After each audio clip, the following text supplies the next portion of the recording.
Hello friends, नया नज़रिया के तीसरे अध्याय में आप सभी का स्वागत है। आज पहला किताब हम जिसके बारे में बताएंगे वो है कि प्रेम क्या है। प्रेम क्या सिर्फ एक दूसरे से विवाह कर लेना भर है, एक दूसरे से प्रेम के साथ रहना भर है। प्रेम असली में जब तक आप समझेंगे नहीं तो ये कैसे तय होगा कि आपने प्रेम किया भी है।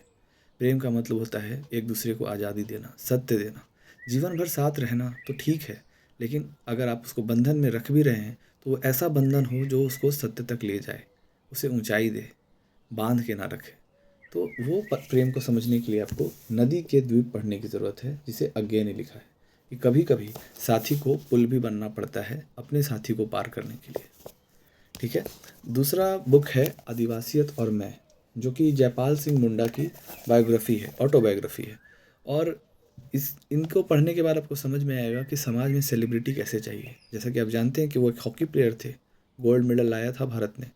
और उसके बाद वो सिर्फ स्पोर्ट्स से जुड़े हुए नहीं रहे, अपने समाज, आदिवासी समाज के लिए उन्होंने बहुत उत्थान का काम किया। संविधान सभा में उन्होंने उनके अधिकारों की बात की। तो सेलिब्रिटी वैसे होने चाहिए, आज के जैसे सेलिब्रिटी नहीं कि आपको मरता हुआ छोड़ दे रहे हैं, आपकी आवाज़ नहीं उठा रहे हैं और आप उनके पीछे भीड़ पागलों की तरह भाग रही है। तो ऐसे सेलिब्रिटी की समाज में ज़रूरत नहीं है, जयपाल सिंह मुंडा जैसे सेलिब्रिटी की ज़रूरत है। तीसरी किताब उसी से रिलेटेड है कि 1 2 3 2 किलोमीटर।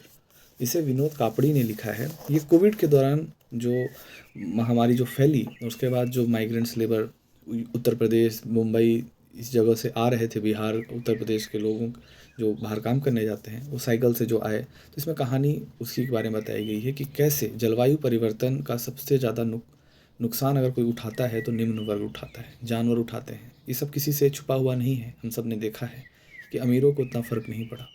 तो असली में जलवायु परिवर्तन और प्राकृतिक परिवर्तन का सबसे ज़्यादा भार अगर कोई उठाएगा तो निम्न वर्ग उठाएगा, जानवर उठाएंगे, जो नहीं बोल पाते हैं वो उठाएंगे।